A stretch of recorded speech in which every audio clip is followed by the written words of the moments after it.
Hallelujah. Magandang hapon po at magandang gabi po sa lahat ng nanonood ng TPG. Praise God. Dahil alam ko mga kapatid na lahat po kayo ay excited sa salita ng ating Panginoon. So habang tayo po ay nakatayo mga kapatid, atin pong buksan ang ating mga Bible. Praise God sa Hebrews. Praise God. Book of Hebrews, chapter 13. Praise the Lord.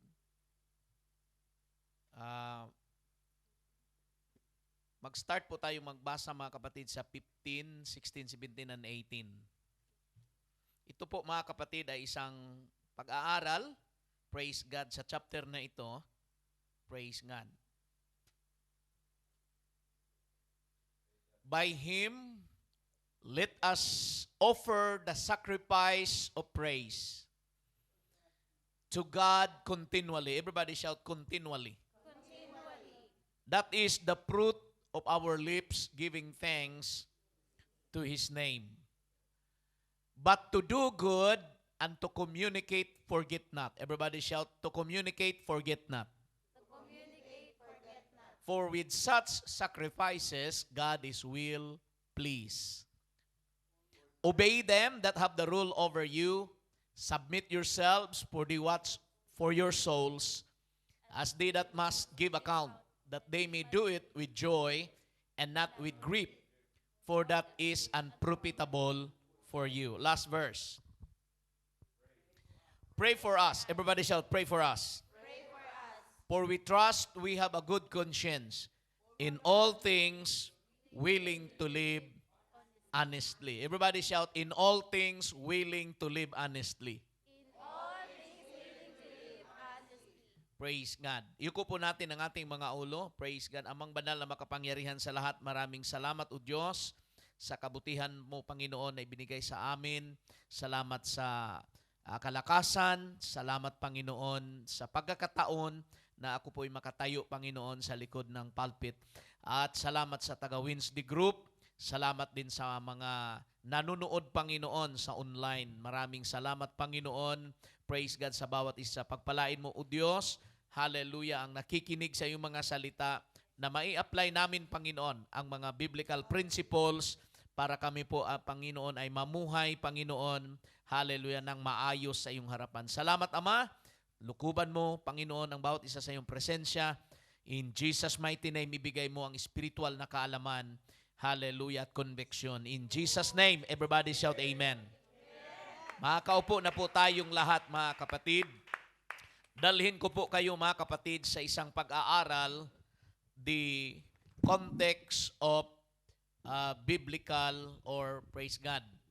Tinatawag po dito, mga kapatid, na brotherly love. The context of brotherly love. Praise God. The context of brotherly love. Ang sabi, mga kapatid, ng Bible, mamalagi nawa ang pag-ibig sa mga kapatid. Mamalagi na magpatuloy, mga kapatid. Let brotherly love continue. Praise God. Ito po, mga kapatid, ay isinulat ni Apostol Pablo sa mga mananampalatayang Hebreo.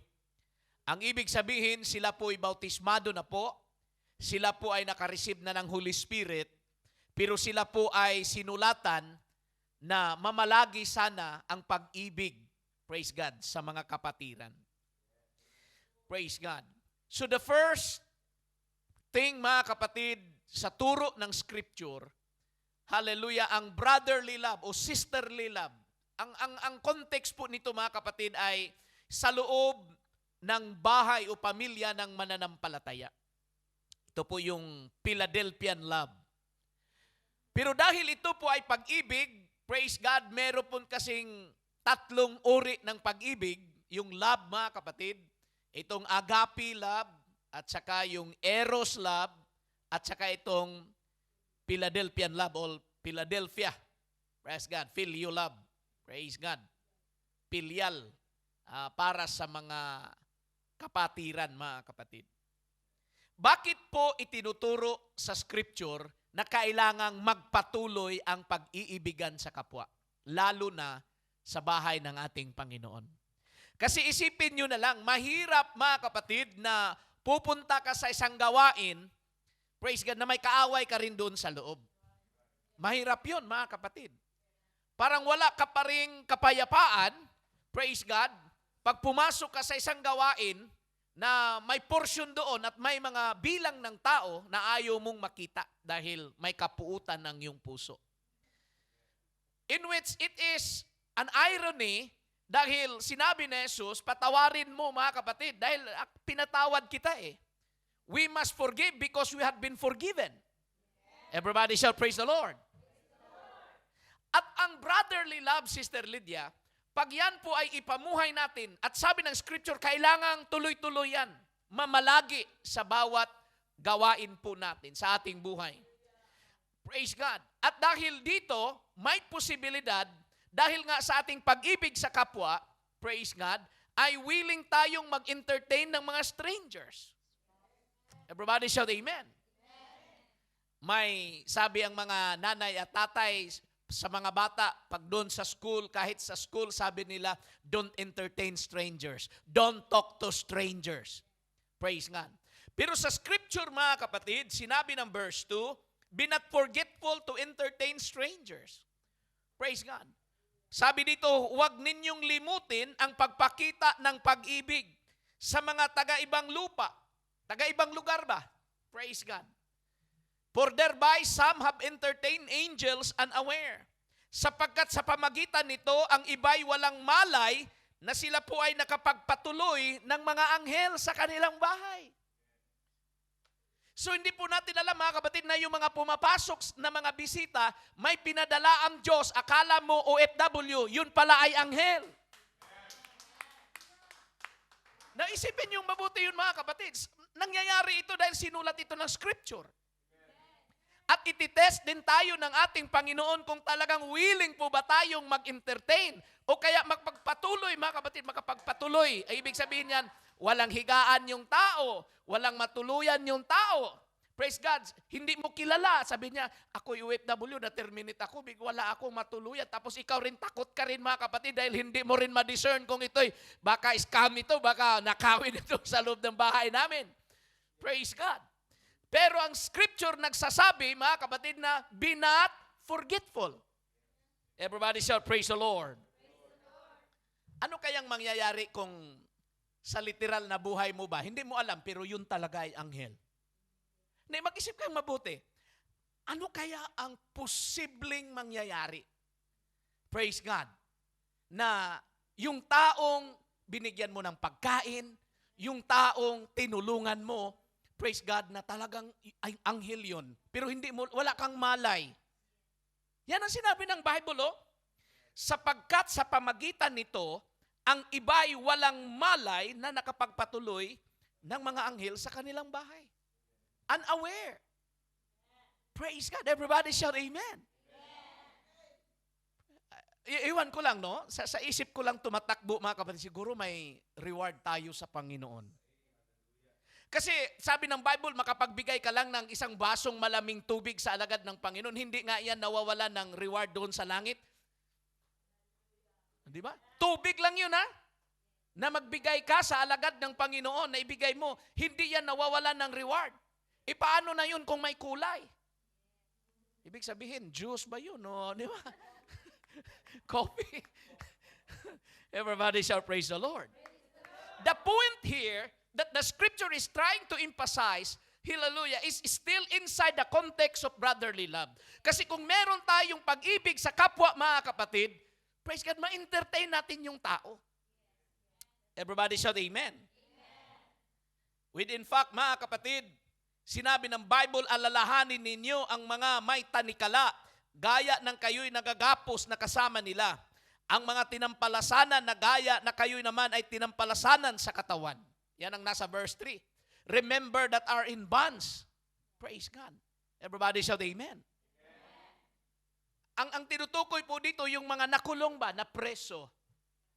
Praise God. Dahil sa Ebanghelyo. O kahit sa ibang mga kaso, sila'y naakusahan lamang. Praise God. Bisitahin natin ang nasa mga kulungan na para bang sabi ni Pablo na para bang nilagay mo rin ang iyong sarili sa sapatos nila. Everybody shout amen. That is still part of the brotherly context. Everybody shout amen.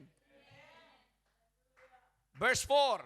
Kahit mga kapatid, pinasok na po dito ang eros love sa husband and wife, sa mga mag-asawa, mga kapatid. Marriage is honorable in all, and the bed undefiled.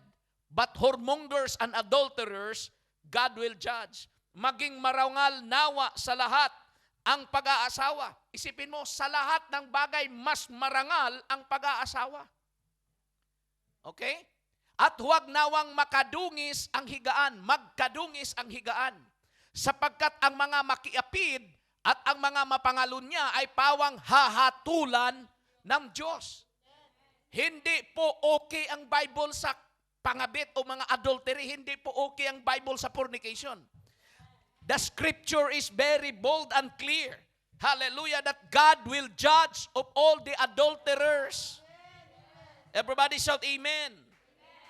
So, mga kapatid, dito po, mga kapatid, mapapansin po natin na sa brotherly context, mga kapatid, pag ikay pumasok din sa pag-aasawa, kailangan idipinsahan mo. Kailangan ingatan natin, mga kapatid, na hindi magkadungis. Yan ang term.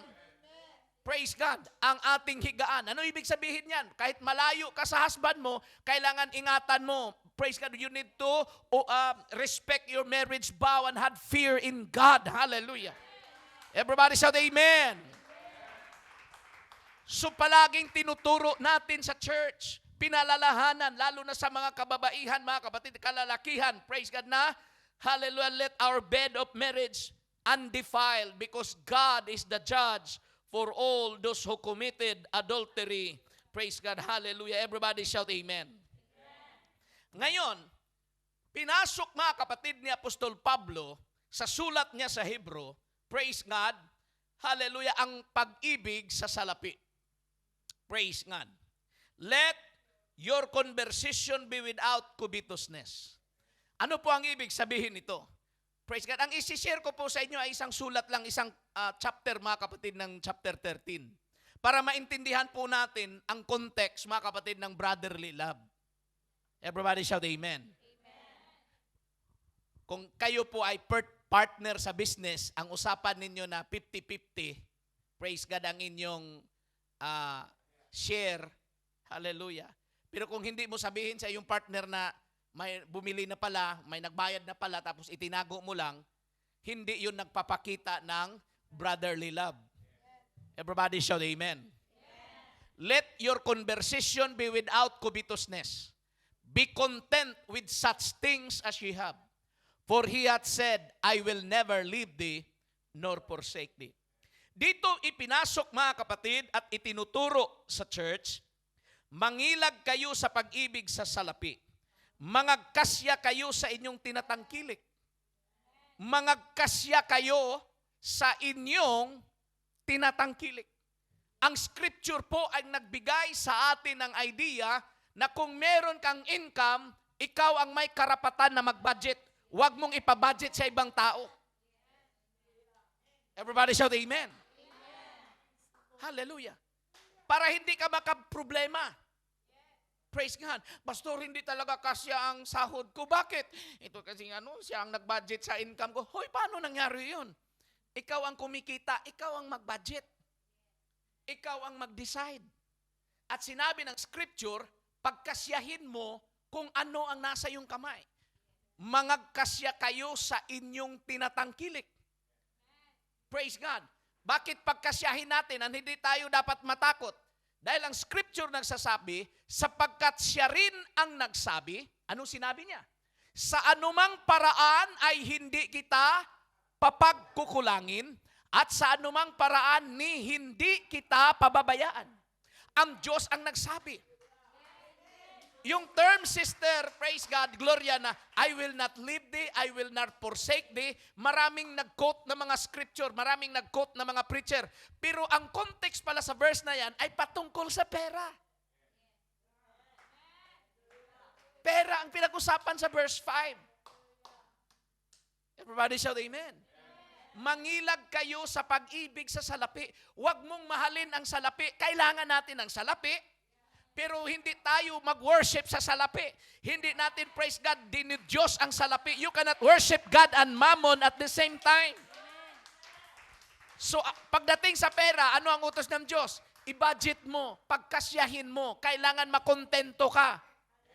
Be content of what you have. Bakit ako makontento, Pastor Plaza? Dahil siya na rin ang nagsabi, kung kulang man, kung mali man ang mathematics ko, kung mali man ang budgeting ko, siya na rin ang nagsabi, sa ano ang paraan, hindi niya ako pagkukulangin at hindi rin niya ako pababayaan. Palakpakan po natin ang ating buhay na Diyos, mga kapatid. Everybody shout amen. Amen. Buksan natin ang ating mga mata. Praise God. Huwag tayo mga kapatid na utang ng utang sa bangko, mga kapatid, para lang, praise God, pambili, mga kapatid, ng anumang walang kakwinta-kwintang mga bagay. Anuman ang darating sa ating kamay, nasa iyo ang kapangyarihan. Unahin ko ang Diyos. Ito ang sunod. Pero kung medyo kulang, Lord, ang salita mo ang nagsasabi, hindi mo ako pababayaan, hindi mo ako pagkukulangin. Praise God. Everybody shout, praise the Lord. Hallelujah. Meron akong tanong sa inyo. Masarap kaya ang feeling ng amo na meron siyang katulong? Isipin niyo mabuti, itong tanong na ito. Mas maganda kaya ang feeling niya? Relax kaya ang feeling niya na meron siyang katulong? Of course. Diba? Yung amo mo, pwede siyang umupo sa sala, mga kapatid, na papindot-pindot lang sa kanyang cellphone. At kung gusto niya, mga kapatid, na nauuhaw siya, sabi niya, Cheche, tubig, please. Oh. Yung iba, walang please pa nga eh. Pero sumusunod ka. Oh. Pag may labahan, sabihin lang niya, ayusin mo yan. Oh. Pagtapos na, mga kapatid, sabihin mo, i-fix mo yan. I-fold mo yan. So ang amo, lalo na kung dalawa ang katulong niya. Lalo na kung tatlo ang katulong niya. Everybody shout amen. Ngayon, kung isipin mong mabuti, kung ikaw uuwi sa Pilipinas, at pagdating mo doon, mag-hire ka ng katulong. Isipin mo na may pera ka, isipin mo na may malaki kang income. Praise God. Oh, pag uwi mo sa Pilipinas, mga kapatid, pag uwi mo doon, praise God, magpaskil ka kaagad doon sa ano? Wanted, helper. Oh, ito ang sahod. May is, ano pa? May benefit. May benefits pa. Di ba? Upo ka doon. Ayusin mo yan. Yan. Turo ka na lang, turo. Di hayahay ang buhay mo. Everybody shout amen. Now, kung bakit sinabi ko yan, dahil kung kumbinsido ka sa verse 5, dapat ito ang sinabi ng verse 6. Kaya nga sabi ni Pablo, so that we may boldly say, the Lord is my helper. I will not fear what man shall do unto me. Isipin mo, mga kapatid, pagdating mo sa Wednesday group, kamayan mo, Sister Lydia. Grabe, the Lord is my helper. Isipin mo, sabihin mo ng buong tapang, anong sabihin mo? Anong sasabihin mo? Ang Panginoon ang aking katulong. Isipin mo. Ang Panginoon ang aking katulong. Sabihin ni Sterling, kailan mo siya na-hire?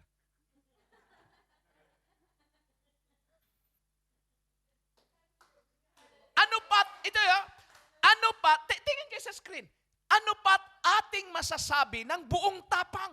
Hindi yung alanganin ka. Buong tapang na sabihin mo, ang Panginoon ang aking katulong. Hindi ako matatakot. Anong magagawa sa akin ng tao? That is the context of the brotherly love.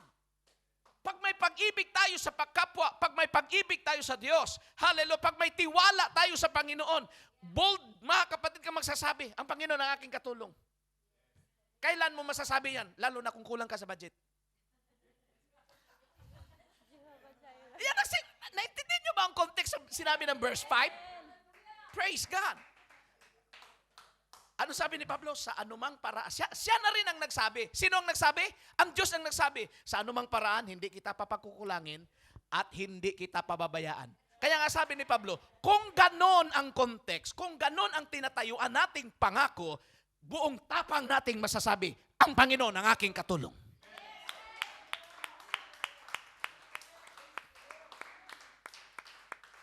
Kaya hindi tayo dapat matatakot, dapat hindi tayo fearful. Dahil ang Panginoon ang ating katulong eh. Ang pinag-usapan dyan, financial. Praise God. Pero kung hindi tayo faithful sa Panginoon, sa financial na aspect, parang wala ka ring, wala kang tapang na magsasabi na ang Panginoon ang aking katulong. Kasi ninanakaw mo yung para sa Kanya eh. Everybody shout, praise the Lord. Oo. Give what is due unto the Lord. Praise God. Hallelujah. Magbigay tayo sa gawain ng bukal sa puso. Praise God. Pero kasama yun sa pag-budget. Wala namang church pastor magsasabi, na siya, sis, ako mag-budget sa ano mo ha? Ito, tayo muna. Itong offering mo talaga ha? Bantay ha, kung hindi mo ibigay ito. Ito talaga. Hindi, ikaw ang mag-decide eh, kasi ang puso mo ang mag-decide. Everybody shout, amen. Amen. Pati mga pamasahe mo, mga kapatid, every Wednesday, yung dapat mong, praise God, chip in kung anong lulutuin, naka-budget na yung lahat. Praise God, hallelujah. O hindi ako mangamba kung ano, dahil siya na rin ang nagsabi, hindi niya ako pababayaan, hindi niya ako pagkukulangin. Kaya pagdating ko ngayong Wednesday, buong tapang kong itestify, ang Panginoon ang aking helper. Isipin mo yan. Ang Panginoon ang aking helper. Praise God. Di ba? Mga kapatid, anong masasabi sa buong church kung kami ni Sister Ping mag-hire ng katulong? Sabi nila, Pastor Plaza, grabe, may katulong na. Tapos ang i-hire ko pa. Praise God. Sister Lydia, Sister Gloria. Praise God. Oh, buong Wednesday ang i-hire ko. Praise God. Tapos ang day off nyo, Wednesday lang talaga. Oh,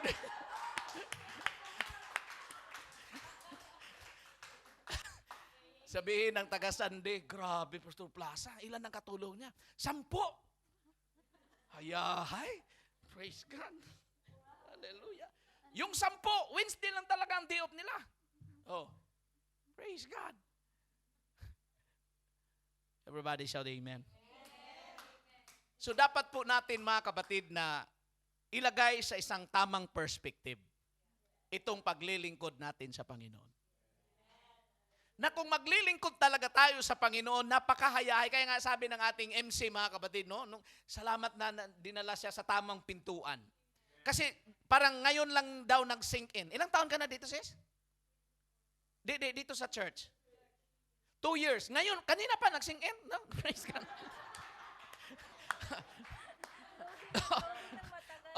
Ganun, isipin mo, ngayon lang mag-sink in eh. Tama naman talaga yun eh. Praise God, ma-realize mo ba na ang saya-saya pala maglingkod sa Panginoon? Ang saya-saya pala mga kapatid na magpagamit sa gawain ng ating Panginoon? Praise God. Sana mga kapatid, lahat ng bautismado na 1 year to 2 years old, mag-sink in na talaga. Kasi ganito yon, once na mag-sink in yung idea na yun mga kapatid na it's joy in the house of the Lord, grabe pala. Wala na silang chance na mag-backslide, wala nang chance na uurong. Bakit may mga kapatiran na hihinto? Dahil hindi yun nag-sink in talaga sa kanilang isipan ang paglilingkod sa Diyos. Once na mag-sink in yan mga kapatid na lalo na malapit na pagbalik ng ating Panginoon, nakikita na natin ang mga tanda at hula ng Matthew chapter 24 mga kapatid. Everybody shout amen. Mas lalo nang papalapit ang ating Panginoon kung hindi yan mag-sink in sa iyong isip. Minsan madadala tayo sa agos mga kapatid, praise God, ng mga tukso sa labas. Pero once na mag-sink in mga kapatid, once na mag-settle down na yung truth mga kapatid at masasabi mo, praise God, iba talaga pag nandito tayo sa church, iba talaga pag ipagpatuloy natin ang brother love sa isa't isa. Woo! Blessed be the name of the Lord. But in the midst of the letter of Apostle Paul, praise God, yung brotherly love, kailangan magpatuloy. mag-entertain ng stranger, kailangan baka maka-entertain tayo ng anghel. Yung marriage natin, kailangan proteksyonan. Praise God, hallelujah. At kailangan meron tayong trust sa Panginoon. Praise God, hindi tayo matatakot. Ano bang magagawa sa tao kung kasama natin ang Diyos. Pero itong sinabi ni Apostol Pablo, remember them that has the rule over you. So above all those, Pastor Joel, lahat ng mga sinasabi ko kanina from verse 1 to 6, sinabi ni Pablo, remember them which have the rule over you. Alalahanin ninyo. Remember them. Sino ang mga taong ito? Sabi ni Pablo, these are the people who have spoken unto you the word of God, whose faith follow, considering the end of their conversation. Praise God. Sa context, mga kapatid, sa salin sa wikang Tagalog, ang topic dito, Sister Cynthia, pag-ibig sa relihiyon. Ang topic sa Bible, pag-ibig sa relihiyon. How to love, praise God, the religion. Everybody shout amen. Alalahanin, kasi every Wednesday, mga kapatid, pagdating sa Wednesday, ang amo mo wala nang pakialam sa iyo. Pagdating sa Wednesday, mga kapatid, ang amo mo, hindi kami. Ang Panginoon, mga kapatid. Because this is our service. Ito yung inaalay natin, mga kapatid, na para sa gawain. Praise God, hallelujah, sa ating Panginoon. Alalahanin ninyo ang nangagkaroon ng pagpupuno sa inyo ng siyang nangagsasalita sa inyo ng salita ng Diyos. At sa pagdidili ng wakas ng kanilang pamumuhay ay inyong tularan ang kanilang pananampalataya. So yung mga maliwanag dito na ang mga preacher talaga, yung godly preacher, yung nagsasalita ng salita ng Diyos, alam ni Pablo says na ang ending, sila ay mapunta sa langit. Bakit po? Sinabi niya, tularan ninyo ang kanilang pananampalataya. Gayahin ninyo ang kanilang pananampalataya. Sino yun sila? Mga taong nagsasalita sa inyo sa mga salita ng Panginoon. So it's time to remember those people who have the rule over us. Praise God. Group leader po ninyo. Praise God. Mga pastors, praise God, hallelujah, na nangangaral po sa inyo. Hindi naman sinabi ng mga kapatid na, just remember them. Alalahanin ninyo sila. Praise God. Nasa inyong pagkuro-kuro, timbang-timbang, mga kapatid, yan, sabi no, sa pagdili-dili ng wakas ng kanilang pamumuhay. Follow their faith. Consider the end of their conversation. Tingnan ninyo, ano kayang ending sa mga preacher? Ano kayang ending sa mga propeta? Ano kayang ending sa buhay ng mga apostoles? Siyempre, buhay na walang hanggan. Kaya nga sabi ni Pablo, tularan ninyo ang kanilang pananampalataya. Everybody shall praise the Lord. Hallelujah. Verse 8. Jesus Christ the same yesterday and today and forever. Now, this is not about the topic of Godhead. Sa context, mga kapatid, ng Hebrews chapter 13 na sinabi, Jesus Christ the same yesterday, today, and forever. Praise God. Yung sinabi ng verse 1 hanggang sa verse 7 na siya, mga kapatid, ang taga-provide. Kung nag-provide ang Diyos noon, mag-provide pa rin siya hanggang ngayon. Kung ang Panginoon nag-heal noon, siya pa rin ang healer ngayon. Kung ang Panginoon ay gumawa ng milagro noon, siya pa rin ang gagawa ng milagro ngayon at magpakailanman. There is no shadow of change. He is still the same yesterday, today, and forever. Kung ang Diyos ang nag-provide, hallelujah, sa mga tao noon, siya pa rin ang mag-provide ngayon at bukas, mga kapatid. Everybody shall praise the Lord. So hindi yan tumutukoy sa Godhead. Kung intindihin mo yung context, mga kapatid, praise God, lahat ng sinasabi ng Scripture, hallelujah, ay talagang totoo at mangyayari. Ngayon, kung tayo'y magpatuloy sa brotherly love sa loob ng church, kung tayo'y magpatuloy, mga kapatid, sa gawain sa loob ng iglesia, anong mangyayari? You will not be carried away by strange doctrines. Yan ang sinabi ng verse 9. Be not carried about with diverse and strange doctrine. For it is a good thing that the heart be established with grace, not with meat, which have not profited them that had been occupied therein. Ano ibig sabihin yan, mga kapatid? Huwag nga kayong padala sa mga turong sari-sari at di kilala. Kaya importante na mag-discipleship kayo. Kayong mga bagong baptized, praise God, sabihin ninyo sa inyong leader, ano ba ang pag-aralan dito? Ano bang mga subject ng pag-aralan? Willing akong mag-aral. Willing akong lalalim ang aking kaalaman sa salita ng Panginoon. Praise God. Huwag kayong padala sa mga turong sari-sari at di kilala. So kailangan ang doctrine kilalanin mo, usisahin mo. Praise God. Kailangan ang doctrine talagang clear. What is our doctrine about Godhead? Isa lang ang Diyos. Si Jesus Christ, mga kapatid. Praise God. Hallelujah. Ang ating sinasamba.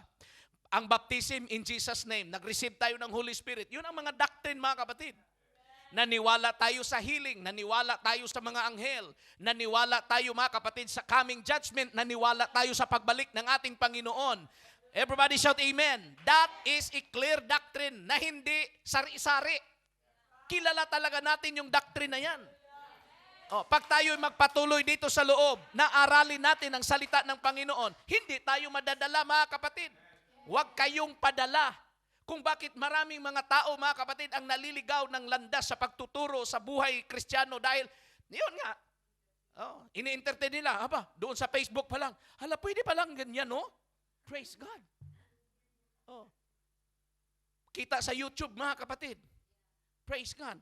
So, huwag tayong padala sa mga turo at mga doktrina na di kilala, na wala dito sa loob ng Biblia, mga kapatid. Everybody shout amen. Amen. Naalala ko, mga kapatid, yung may isang Sabadista na pumasok dito sa church, naging Saturday group siya.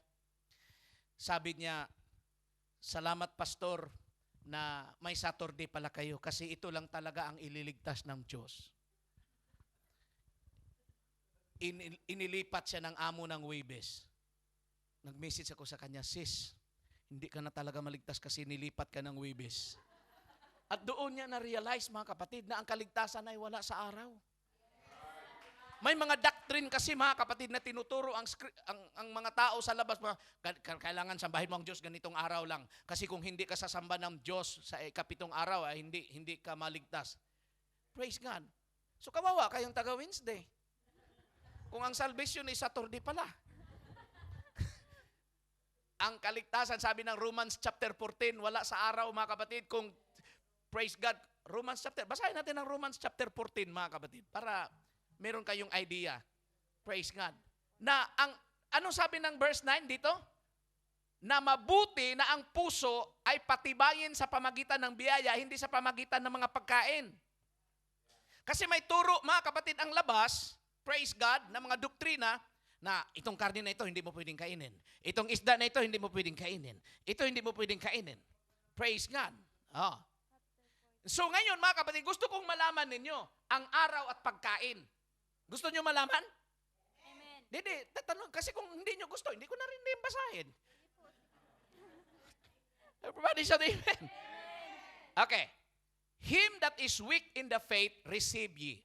Yung mga weak pa sa pananampalataya, tanggapin ninyo. Oo. But not to doubtful disputations. Praise God. Verse 2. Bilisan natin. Hanggang 5 lang ata ito. Verse 2. For one believeth that he may eat all things.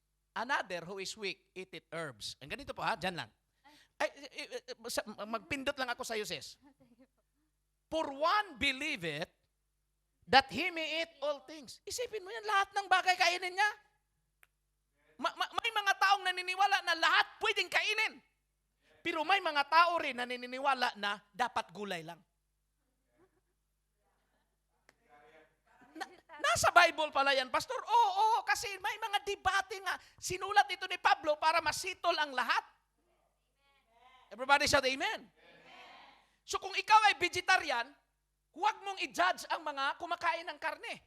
At ikaw na kumakain ng karne, huwag mong i-judge yung mga vegetarian. Maimpyerno ka talaga. Everybody shout amen. Dahil ang sabi ng binasa natin kanina, it is a good thing that your heart be established by grace and not with meat. Na ang puso mo, mga kapatid, ay ma-establish sa grace, biyaya ng Diyos ba? Bakit ka pumunta ng Wednesday? Hindi ba, pupunta ako ng Wednesday kasi marami silang pagkain. Libre. Magkasyaron pa. Oh. Sa Sunday, walang pagkain sa Sunday. Ang gulo sa Sunday. Daming tao. Kami sa Wednesday, grabe. So, ang iyong paglingkod sa Panginoon, huwag mong ibase dahil libre ang dalang pagkain ng Sister Lydia. Let not your heart be established with meat, but let your heart be established with what?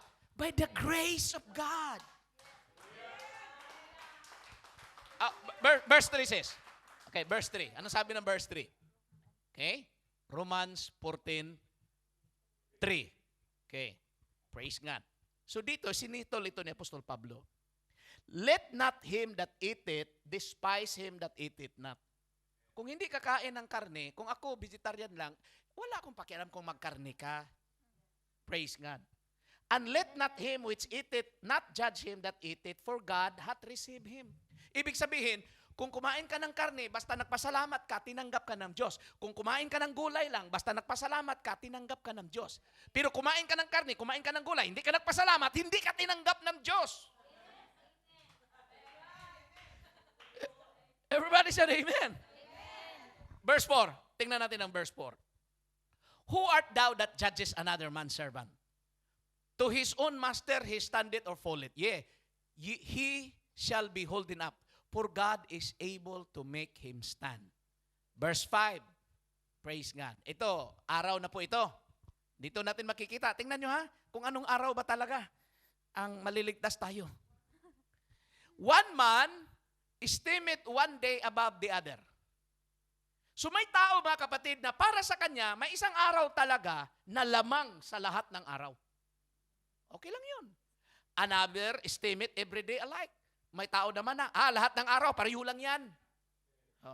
Let every man be fully persuaded in his own mind. Ang ibig sabihin niyan, ikaw ngayon ang magdesisyon sa sarili mong isip. Kung talagang Wednesday ang banal, i-steady mo ng Wednesday. At huwag kang mag-judge sa ibang araw na hindi yun banal. Everybody shout amen. Kung talagang lahat ng araw para sa iyo ay banal, kailangan desidido na yung isip mo. Your mind is already been established. Everybody shout praise the Lord. So kung may mga nagsasabi na Sabado lang, wag mo silang i-judge. Praise God. Kasi yun ang talagang desisyon ng kanilang isipan. Balik tayo sa Hebrews mga kapatid. Praise God. So at least napatunayan ko na sa inyo, ayon sa scripture, praise God.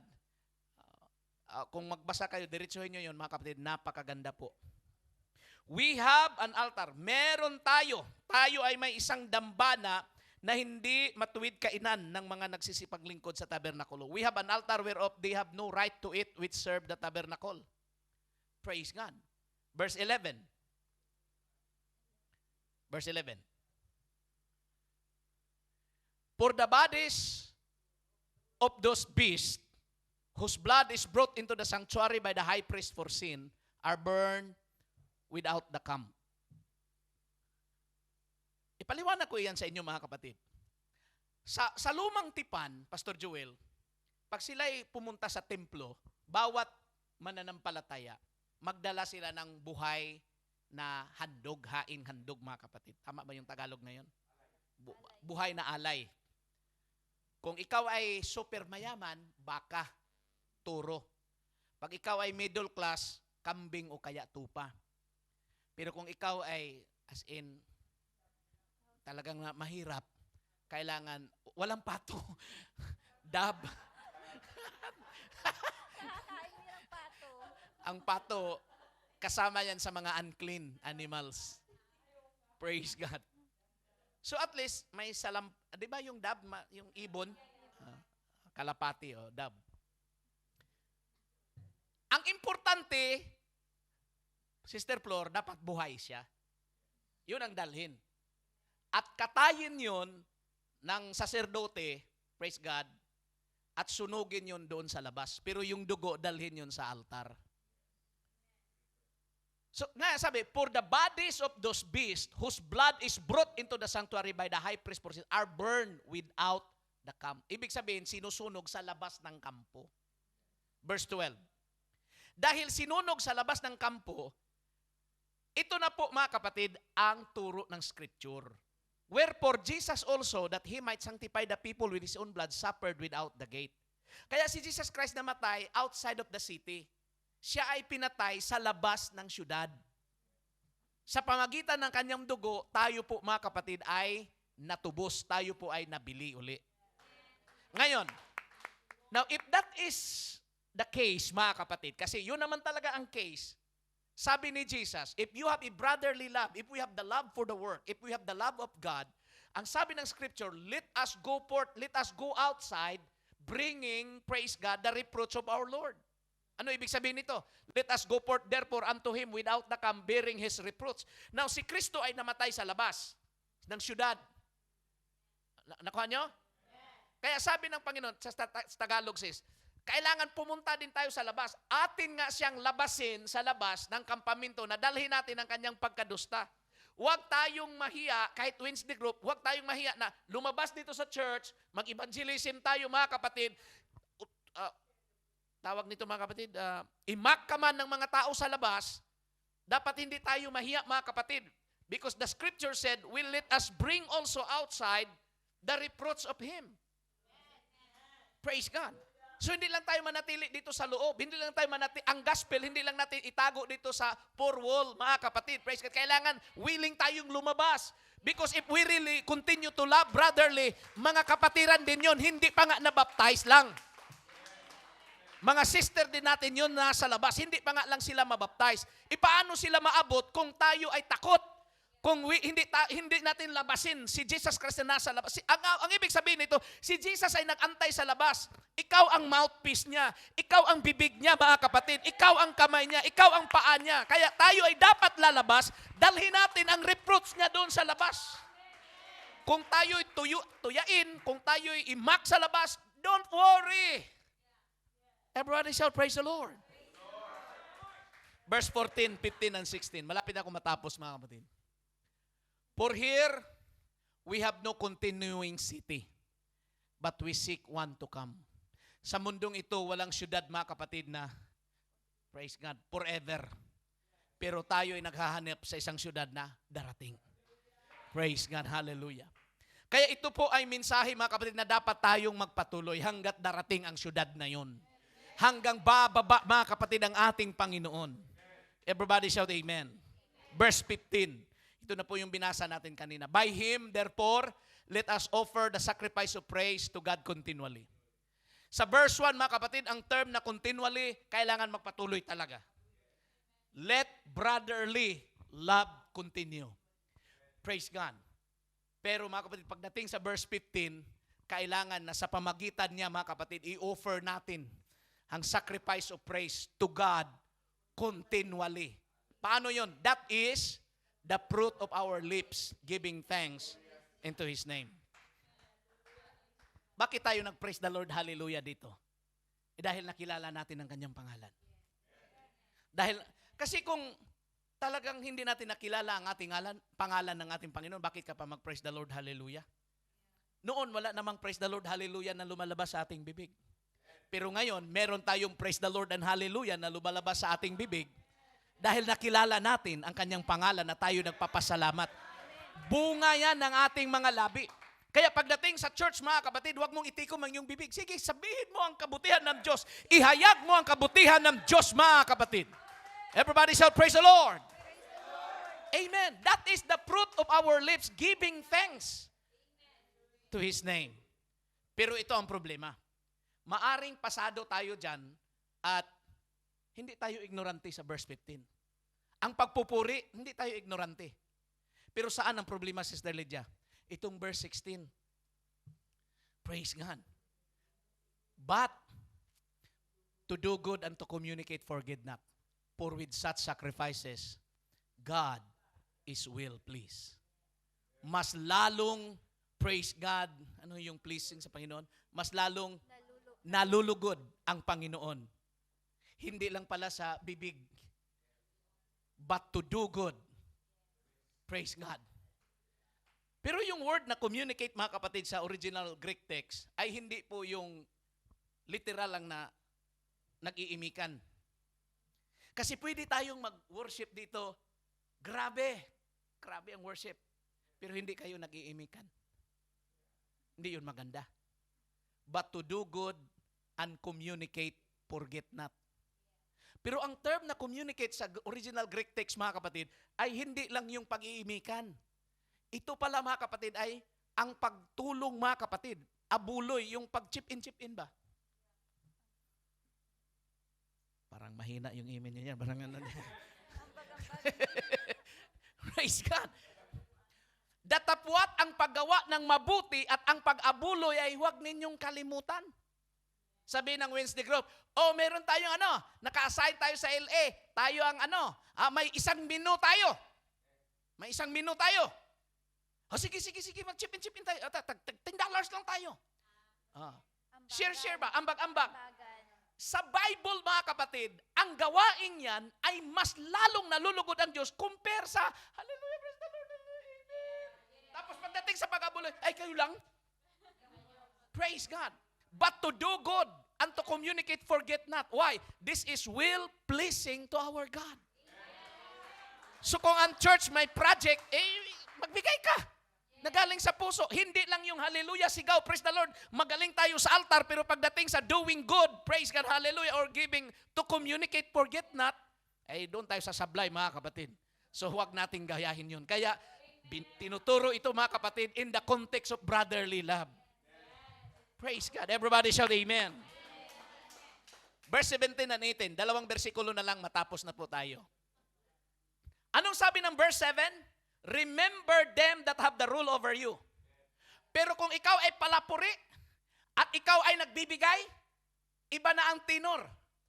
Obey them that have the rule over you. Hindi na remember.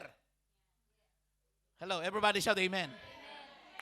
Obey them that have the rule over you. Kasi mahirap, mga kapatid, na palapuri tayo sa church, palabigay tayo sa gawain, pero rebelde ka naman sa leader mo. Praise God. Walang saysay yung mga bigay natin at pagpupuri. Kaya sabi ni Pablo, obey them that have the rule over you. Submit yourselves. Hindi na ito, kasi ang word na remember, parang alalahanin mo lang si pastor, alalahanin niyo yung mga preacher. Pero pagdating sa verse 17, malalim ito. Talagang persahan na ito. Bakit? Marunong ka nang magpuri, marunong ka nang mag-help, marunong ka nang magbigay para sa gawain. Pero kung hindi ka mag-obey, hindi ka mag-submit, wala rin, mga kapatid. Praise God. Ngayon, ang verse 1 hanggang 17 ay parang napapansin natin, Pastor Joel, na pang-miyembro. Pero pagdating sa 18, pang-pastor. Si Pablo ang sumulat nito. Sabi ni Pablo, manalangin kayo sa amin. Pray for us. For we trust we have a good conscience in all things, willing to live honestly. Na kami, mga kapatid, na nagpapakain sa inyo ng Word of God, na sa aming private life, sa aming family life, sa aming buhay, mga kapatid, as a preacher, praise God, kayo po ang manalangin sa amin. That we should have a good conscience, mga kapatid, na willing sa lahat ng bagay to live honestly. Para walang harang ang flow, ang blessing ng Panginoon sa church. Nagets po ninyo? So tulungan nyo kaming manalangin. Idalangin nyo kami palagi, mga kapatid. Praise God. Hallelujah. Idalangin ninyo kami. Basahin natin sa Tagalog. Idalangin ninyo kami sapagkat kami naniniwalang lubos na kami ay may mabuting budhi na nagnanasang mabuhay na marangal sa lahat ng mga bagay. So it should be a desire of every pastor. It should be a desire of every preacher na mamuhay na marangal. Bakit? Kung hindi ka mamuhay ng marangal ka ng pagdating sa preaching, pagdating sa labas, hindi na marangal. Sabihin ng mga miyembro, anong klaseng pastor itong nasa New Life? Anghel pag nag-preach, demonyo pag nasa labas. Hello. But we need your prayer. Sa lahat ng mga nanonood sa TPG, ipag-pray ninyo ang inyong mga local pastors. That they must be willing to live honestly. Marami mga local church ang nag-away-away, nagkagulo. Bakit? Walang financial record, walang mga kapatid, walang honesty, mga kapatid, sa loob. Praise God. So mga leaders, this is a call, praise God, to everybody who share the word of God. That is why Paul was so humble. Kasi kung isipin mo, bakit pa naghingi si Pablo ng prayer request sa mga taga-Hebreo? Apostolis na nga siya Sabi ni Pablo, I thank the Lord that I speak in tongues more than you. Nag-speak in tongues si Pablo araw-araw. Marami nga siyang language na alam, mga kapatid. Pero siya na mismo nagsabi, pray for us. So what do you mean by that? He shows, hallelujah, that without God, He can do nothing. Without the prayer of the church, He can do nothing. Tumayo po tayong lahat, mga kapatid. That is the brotherly context. Praise God in Hebrews chapter 13. Love the Lord with all of your heart. Love your brother, love your family, love your children, love the ministry. Remember them that have the rule over you. Submit yourselves. Obey. Hallelujah. Praise God. Let us not forget to communicate. Let us not forget to help. Let us not forget to entertain. Hallelujah, strangers. Let brotherly love continue. Let the sacrifice to God will do it continually. Ipagpatuloy natin. Wednesday group, pinagpala ka ng Diyos. Ito ang tanong ko sa Wednesday group. Willing ba kayong lumabas? Willing ba kayong mag-evangelism at sabihin nila, mahal ka ng ating Panginoon? Anong sabi ni Pablo? Labasin natin sa labas si Jesus. Nandun na sa labas si Jesus, nag-antay, mga kapatid, dahil He has a lot of people in this city. Marami pang taga-Wednesday, mga kapatid, na nagdidiop, na hindi pa natin nahahanap. Pero one day, Sister Lydia, mahanap din natin sila kung willing din tayong lalabas, mga kapatid. At hindi tayong mahiya, kahit tuyain man tayo, mga kapatid ng mundo. Mahal ka ng ating Panginoon. Sa ating bagong kapatid na nabaptize, this is a thing that you will never regret. Ito ang desisyon sa buhay na hindi mo, praise God, mag-regret. Dahil ito ay plano ng Diyos. Hallelujah. Sa iyong buhay, gagamitin ka ng Diyos. Maging preacher ka rin. Hallelujah. Sa isang araw. Praise God. But you need to put it in your heart. Let this thing sink in your mind. Kailangan mag-sink in sa ating puso. Hallelujah. Ang pinakamaganda, Sister Glo, na palagi tayong nasa presensya ng ating Panginoon. Sa ongoing war sa Middle East, gusto kong malaman ninyo, sa Dubai, mga kapatid, there are 22 billionaires. 18 sa kanila, puro Indian billionaire na nanahan sa Dubai, mga kapatid, dahil sabi nila, this is the safest place in the world. Pero isang araw lang, mga kapatid, sila'y nagkagulo. Praise God, hallelujah. At sabi nila, praise God, parabang nagsisi sila na doon napundar ang kanilang mga ari-arian. Praise God, at kanilang mga investment, mga kapatid. There is no such safety place in this world except the presence of God. Sa presensya lamang ng Diyos ang may tunay, mga kapatid, na safe, mga kapatid. Hallelujah. When you come into this altar today, what is your petition to the Lord? Siya na mismo ang nagsabi, sa anumang paraan hindi kita pagkukulangin. Sa anumang paraan hindi kita pababayaan. Do we have the boldness to say, the Lord is my helper? The Lord is my helper. Hallelujah. Purihin ang ating Panginoon. Ikarabahasya tarihiyaraki. Hakarakaya satararariyarabaya kaya. Hasatalahiyarakarabaya. Huwag mong dalhin, hallelujah, ang mga kabigatan sa iyong buhay na sulo-sulo lamang. May Diyos na nagsasabi, hindi kita pababayaan, hindi kita pagkukulangin. Ano ba ang magagawa ng tao? Sabi ni Pablo, hindi ako matatakot kasi kasama po natin ang ating Panginoon. Wednesday group, hindi po tumitingin ang Diyos ng bilang. Naalala niyo si Gideon. Hallelujah. Maraming sundalo ang nag-gather ni Gideon. Pero sabi ng Diyos, Gideon, marami na kayo, Gideon. Hallelujah. Hanggang dumating, mga kapatid, na 100 na lang ang natira. Praise God. Pero nanalo pa rin sila sa laban dahil ang Diyos ang nakikipaglaban. You may feel right now, mga kapatid, that you are just too small. You may feel right now that you are so empty.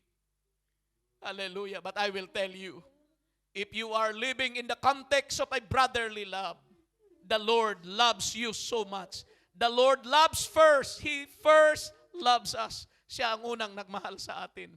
The only question, hallelujah, for you and for me is this: are we willing to live honestly? Are we willing to live honestly in all things? Hallelujah. Maghanap po tayo ng lugar dito sa altar, mga kapatid. Praise God. Hallelujah. The Lord is our helper. Hallelujah. The Lord is our Savior.